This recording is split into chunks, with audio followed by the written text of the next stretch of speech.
Welcome to Daily Pulse, where we keep your finger on the pulse of the latest breaking news and the news they're keeping from you.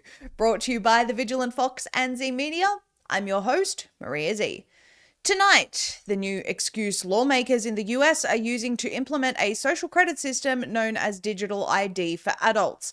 How farmland is being stripped from local residents in secret thanks to government NDAs. And the DC Police Union chairman levels serious accusations against higher-ups. Let's get into the Daily Pulse.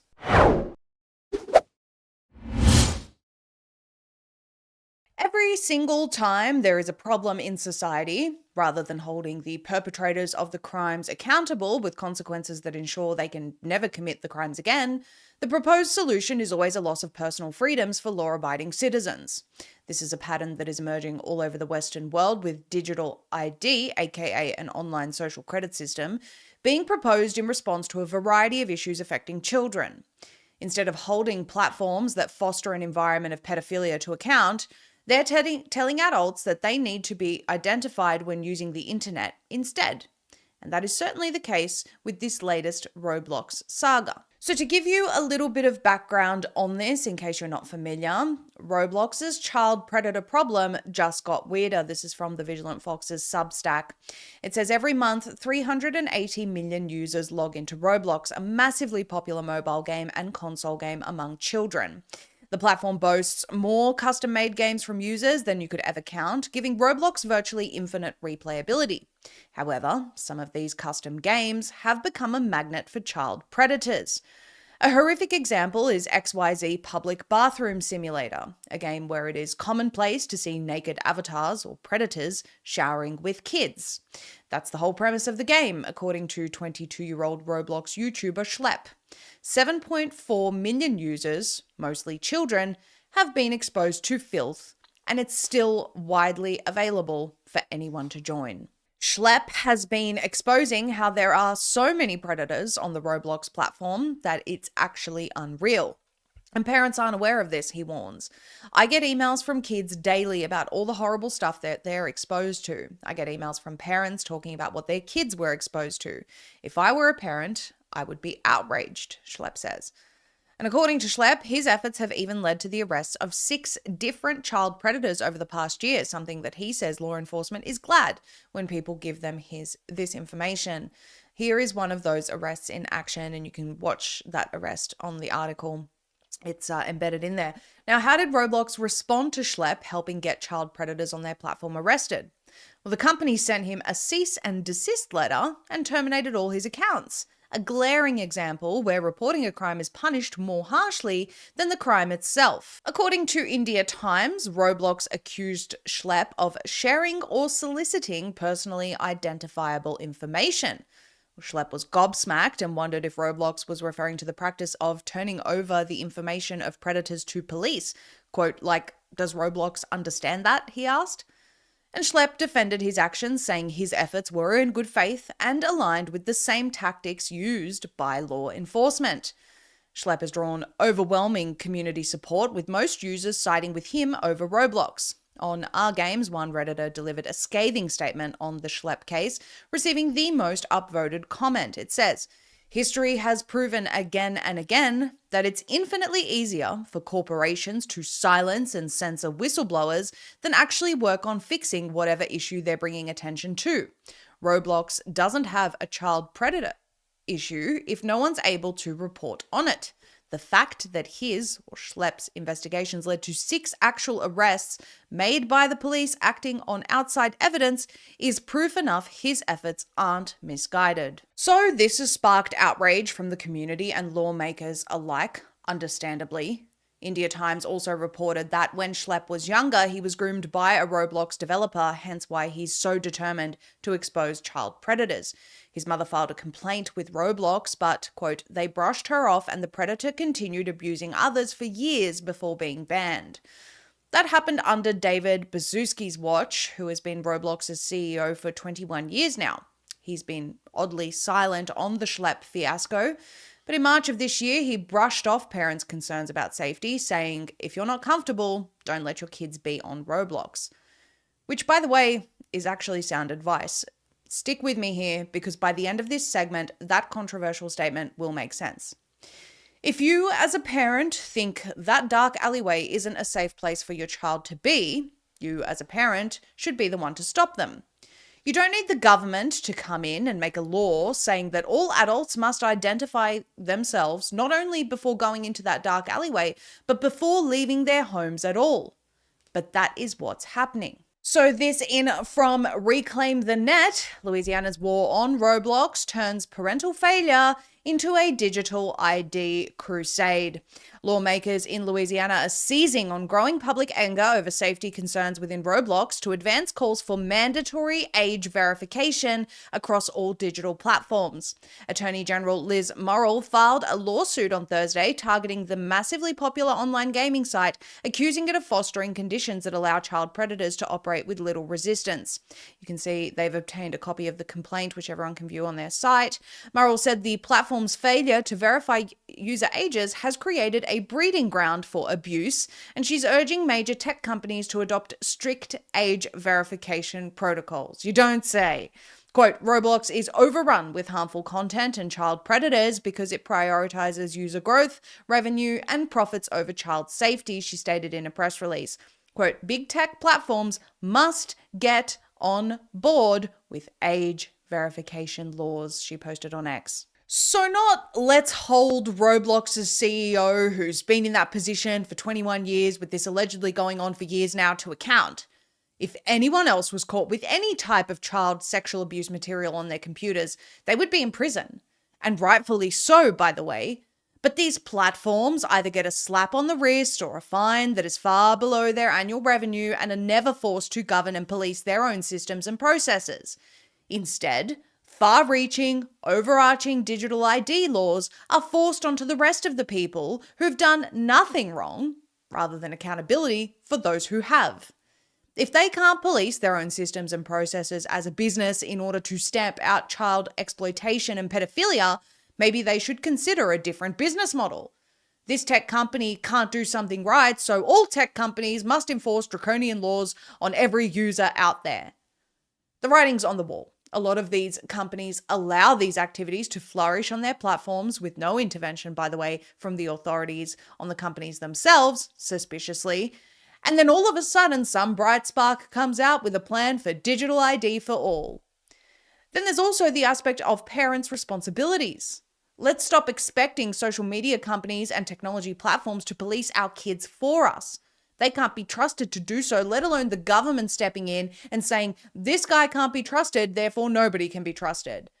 Put some responsibility back onto the parents and parenting before you end up like Australia, who, as of December this year, by the way, will require all adults to verify themselves to even use a Google search. Listen to this announcement from the Australian Prime Minister aiming to convince everyone as to why this is a good thing. Social media is doing harm to our kids, and I'm calling time on it. I've spoken to thousands of parents, grandparents, aunties and uncles. They, like me, are worried sick about the safety of our kids online. And I want Australian parents and families to know that the government has your back. I want parents to be able to say, sorry mate, it's against the law for me to get you to do this. The onus will be on social media platforms to demonstrate they are taking reasonable steps to prevent access. The onus won't be on parents or young people. There will be no penalties for users. The e-Safety Commissioner will provide oversight and enforcement. So from what you see there, don't worry parents, the government has your back. This has already happened in Australia, in the UK, in Canada, and now it's happening in the US as we've been warning. This global digital identity, a Bill Gates and UN initiative, by the way, is on your doorstep, banging down the door. As always, they manufacture laws in order to mask the issue and to blame the end user, that is you, rather than target the root issue, which in this case is pedophilia. But when you have multiple administrations facilitating protection of pedophiles, whether it be through court orders or sweetheart deals, participating in a cover-up of the Epstein files, or sending a recently caught high-level foreign operative pedophile back to his home country rather than facing justice for his crimes, that just happened in Nevada, by the way, take a look at it. What sort of fear do you expect these pedophiles to have? They've become emboldened and brazen in their activities because at this point, they don't have to fear facing a judge or accountability of any sort. What was once considered one of the most heinous crimes a member of a community could undertake is slowly becoming swept under the rug and even excused by governments. One could even argue they're protected. But somehow, some way, you, a law-abiding citizen, must now have a social credit system imposed on you by way of digital ID because the government refuses to prosecute pedophiles. Make it make sense. If there are known pedophiles on a platform, go and get them. It's quite easy, really. Let's go to the root of the cause. Get the pedophiles. Shun them from society and put them in jail forever. It's really not that hard. They can turn up at your door for a social media post criticizing the government, even from an alleged anonymous account. So we're pretty sure they can figure out a way to stamp out pedophilia that doesn't involve imposing draconian laws on the masses who've done nothing wrong. Are you protected in a world where threats of EMPs, solar flares, 5G, and all types of EMF are interfering with our very existence? Escape the grid with Escape Zone, bringing you the highest quality Faraday technology for ultimate preparedness. Choose when and where your devices are detectable. Faraday bags protect you from EMPs, car theft, card and device skimming, identity theft, tracking, Bluetooth, and GPS. Choose from premium mobile Faraday bags, crossbody bags, laptop bags, and even women's handbags, or opt for the optimum protection with a ballistic backpack, combining cutting-edge Faraday technology with a ballistic 3A Kevlar for the ultimate protection and preparedness. Now you can also protect from EMF with their top-notch EMF beanies and blankets, shielding you from some of the most harmful frequencies in our environment. Whatever your needs are, Escape Zone has you covered, and their range is perfect for personal use, family use, or even as a gift for someone you truly care about. Visit escapezone.com/pulse and protect you and your loved ones today. That's escapezone.com/pulse. 440 acres of farmland in Missouri is being taken over for a data center. Residents are outraged and had no idea because the government kept the whole thing a secret with non-disclosure agreements. This post comes to us from Wall Street Apes. It says residents will not be allowed to vote on it. And there's a video that actually accompanies this story, so let's take a listen. I'm in St. Charles, Missouri, where a massive data center project is being proposed on a 440-acre piece of farmland. Residents here are outraged about what this could mean for their water, their electricity rates, and the biggest thing is it's been kept a secret because of a non-disclosure agreement. These are residents who live within just a few feet. Some of them who live right on the edge here got this letter from the city letting them know that a data center could be built right across the street. We're over 500 feet away from the nearest residents. Everybody always wants larger buffers, but it's a significant buffer at this time. Do you think a data center here could make the water quality issue worse? Oh, God. Do you think you should be able to vote on this? Oh, yes. But can you vote on it? No. No. Except our councilman. And what are you hearing from them? Not much. Nothing. There's an NDA in place. Okay, so it's hush-hush. Which one of you lives the closest to the proposed site? We do. Ours is the one where the blue truck is at. Wow, so you are the closest. Did you have any idea that this was coming? No. 2 weeks ago. So I found the memo on my front porch. So I've never been involved in a large project that anyone doesn't feel is rushed in some form or fashion, right? Change is hard. There is a town hall where residents are getting to go up and ask questions of the developers behind this data center project. You can see all the people trying to get information from these tables, but there's no way they can hear because there's too many people, there's no microphones. I'm really disappointed tonight. This is really an inappropriate place to get any answers. Just walk around to different booths. One person's asking a question, you can't hear the question, you can't hear the answer, then that person moves aside, another person takes their place. Half the time the answer is, I don't know that at this table, you need to go to talk to people at a different table. This is just a dog and pony show. I can't even ask anybody, there's just so many people here. It's so frustrating. The city council is who the vote's going to be on the 19th. The 10 people are going to make the decision on something this huge, something this absurd going into our community, which potentially could ruin the water source for St. Charles. This isn't something for 10 people to decide. We need to get them to vote on just shutting this down. President Trump can move into this area tonight, today. You're ready to sell? To him, if he's willing to live here full-time, make this his full-time home instead of Mar-a-Lago. Okay, hell, I can go to Mar-a-Lago and I don't have to worry about anything. There's probably not going to be a data center right there. Yeah, for sure. The city council members will vote up or down on this project on Tuesday, August 19th. So continue to follow our coverage on More Perfect Union to see what happens next. So as you can see, this is positively outrageous. To have 440 acres eaten up by something that is without a doubt going to suck up vital resources like the community's water supply is just one example, all done in secret because the government made sure an NDA was in place that stopped these people from knowing their lives were about to be turned upside down. And for what, by the way? So Palantir can expand their digital surveillance of everyone after they get digital ID passed? Referencing the story we just covered before this one right there. But it doesn't end there. These data centers are popping up quicker than you can blink. I posted about this one yesterday, data center Shackleford County, Texas, right outside Abilene, where residents are already subjected to water restrictions. I asked, what do you think is going to happen to these people? Why do they keep putting data centers in areas like this? And this is in reference to a post by Eric Doherty there. Wow, Vantage Data Centers just announced its largest ever investment into the United States of over $25 billion. This will go toward a new data campus in Texas for artificial intelligence, resulting in over 5,000 jobs, probably mostly H-1Bs. That's my addition. Another investment the experts said was impossible. Wow, yet another data center in a water-restricted area instead of being built near water where those companies can foot the bill themselves for desalination rather than driving up the costs for the unsuspecting residents who did not ask for this, don't get to vote on this in most cases, and as we saw, in some cases are shielded from knowing by the government. That's what progress looks like, everyone.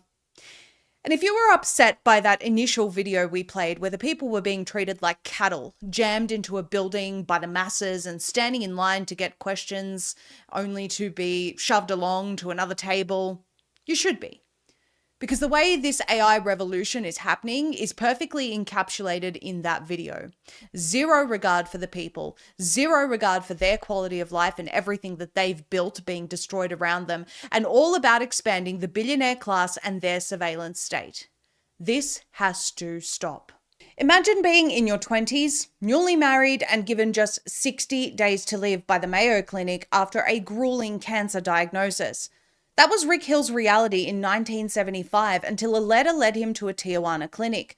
There, he embraced Laetrile B17 supplements, enzyme therapies, a raw organic diet, and detox protocols. Within just 3 weeks, Rick was off morphine, gaining strength, and today, in his 70s, he's been cancer-free for 50 years.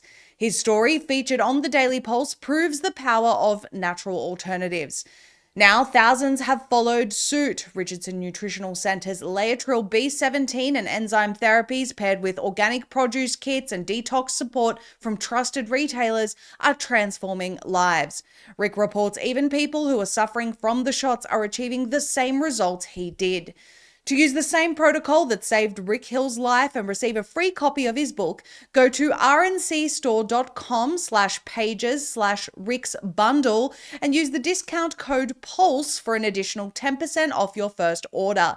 That link again is rncstore.com/pages/ricksbundle, and remember to use discount code PULSE for an additional 10% off your first order.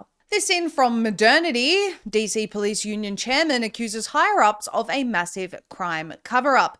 The chairman of the DC Police Union has accused higher-ups within the police department of massive fraud by way of hiding the true extent of DC crime stats.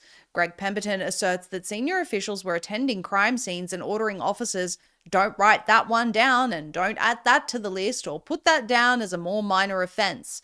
They respond to the scenes of these violent crimes, and inevitably, you'll have a captain or a commander show up on the scene and advise them to take a report for a lesser offense, he urged. Let's take a listen. So, can you confirm for us that there have been police officers and detectives and members of law enforcement in D.C. who, on the scene of crimes, have been told, Yeah, don't write that one down, or don't add that to the list, or put that down as a more minor offense. Absolutely. That's one of the chief complaints of our members when we go around and talk to them, is that they respond to the scenes of these violent crimes. And inevitably, you'll have a captain or a commander or sometimes a lieutenant show up on the scene and advise them to take a report for a lesser offense. One of the things that we see them do often is sometimes there'll be a shooting or a stabbing, and if the victim is uncooperative with the police, which is not uncommon in some areas of the city, they'll be directed to take an injured person to the hospital report, which is not even a crime at all. It's an incident report. Sometimes you'll have a robbery. It'll be reported as a theft. Other times you'll have burglaries that are reported as unlawful entry or thefts. This is something that's been, unfortunately, part and parcel of the police department for some time, and we're very skeptical that these crime stats are accurate. Well, it appears that the Democrats running the city attempted to make the Capitol appear safe when in reality, crime and violence was out of control. So now the DOJ and US Attorney Pirro have officially launched a probe into the possible manipulation of DC crime data. Take a listen. Welcome back. Breaking news. Fox News has confirmed the Justice Department is now investigating whether crime data in Washington, D.C. was manipulated to make it look lower. David Spunts at the DOJ this afternoon. David, what can you tell us about the investigation? Well, hi, Jillian. Two sources briefed on the probe tell us that, yes, the Justice Department is investigating whether or not someone or multiple people may have manipulated crime data when it comes to Washington, D.C. crime statistics. This investigation is being run out of U.S. Attorney Jeanine Pirro's office here in D.C. Also, Maine DOJ, where I'm sitting now and speaking to you, also has a hand in this probe. Again, these are just allegations. President Trump mentioned something about it yesterday on Truth Social and said that there is an investigation underway. Then we were able to confirm that as well from two independent sources. I will note, if you go on the D.C. website, Jillian, it says violent crime is down 26% from what it was last year. But we asked, after seeing a report from a local affiliate here in Washington, D.C., that a police sergeant was put on leave. We asked, MPD said that they could not confirm the existence of an investigation, but not many other details other than to say right now there is a DOJ investigation into the possibility that some of that crime data was manipulated to make things look actually safer than it was. Meanwhile, White House Press Secretary Caroline Leavitt revealed during a briefing that 465 arrests have been made since President Trump's operation in D.C. began. Leavitt noted that 52 criminals were arrested on Monday, including an MS-13 gang member. Charges included assault with a deadly weapon for stabbing, parole violation for robbery, murder, outstanding warrant for attempted murder, assault on federal law enforcement officer, and felony assault. Leavitt also noted that a total of 48 homeless encampments have also been removed thus far. AP reports that earlier this year, a Metropolitan Police Department commander suspected of manipulating crime data was placed on paid administrative leave. NBC Washington reported that Bowser told the television station last Tuesday that the city's police chief had concerns about one commander, investigated all 7 districts, and verified that the concern was with one person. Quote, "So we are completing that investigation and we don't believe it implicates many cases," the mayor added. Former interim U.S. Attorney Ed Martin, who was Pirro's predecessor and Trump's first pick to lead the office, said Washington's violent crime had decreased in the first 100 days since Trump returned to the White House in January. In an April 28 news release, Martin's office said that MPD data showed that violent crime had dropped by 25% since the start of 2025. Quote, "We are proving that strong enforcement and smart policies can make our communities safer," Martin said in the release. So there seems to be a slightly different perspective from the admin now and the former interim US attorney picked by the admin. Is crime down or not? We suppose we'll need to wait until evidence is presented by the administration as a result of these investigations. Ultimately, we shouldn't allow the government to just make claims without evidence, no matter who's in charge, especially when it leads to things like military in the streets. Nonetheless, people in DC are reporting they feel much safer now. Take a listen. I feel safer. I do. It doesn't bother me at all. I just feel more military police presence there are. I just feel like I'm more inclined to be downtown more often than I usually am, especially in the evenings. And if you take Metro bus, be aware you may see National Guard troops at the bus stops as well. We'll let you know how this all pans out, and we'll be keeping a close eye on the developments of the investigation. We want to tell you about Block Trust IRA, bringing access to cryptocurrency wealth to real Americans. Their Animus AI trading platform works 24/7, analyzing market data and executing advanced crypto strategies that are beyond simply buy and hold, helping true Americans build impressive wealth. There's a reason their system was named the #1 crypto technology platform by Bitcoin Magazine from over 1,500 global competitors. Whether you're a teacher, truck driver, small business owner, or retiree watching inflation eat away your 401k, Block Trust IRA's advanced Animus AI gives red-blooded Americans the same advantages as those coastal elites. Right now, their clients are seeing over 250% returns on their investments, and with military-grade security, investments are protected by up to $200 million in insurance. So don't wait. Visit dailypulsecrypto.com and find out how they can help you join the financial revolution that's finally giving forgotten Americans access to the greatest crypto wealth opportunity in history. For a limited time, they're offering our viewers up to $2,500 in bonus crypto when you open an account. Crypto created 80,000 new millionaires last year. Why not you next? Visit dailypulsecrypto.com. That's dailypulsecrypto.com. Thank you all for tuning in tonight. We are very grateful to all of our viewers and supporters of this show. We air every single weeknight at 7 p.m. Eastern, and we plan on continuing to bring you the latest breaking news and the news they're keeping from you. We're backed by you, the viewer. That way we can always tell you the truth, no holds barred. The way to support us to stay independent is by shopping directly with our sponsors who make this show possible. Their links are in the description below. Make sure to follow Vigilant Fox on X at Vigilant Fox, as well as Substack to stay up to date with the latest breaking news. Follow Zeee Media on Rumble, where we also air this show each weekday and post our other deep dives. Follow at ZEE_media on X, and as always, all of our content is also on zeemedia.com. Join us every weeknight at 7 p.m. Eastern. Tell everyone about it, and as always, keep your finger on the pulse with the Daily Pulse. Good night.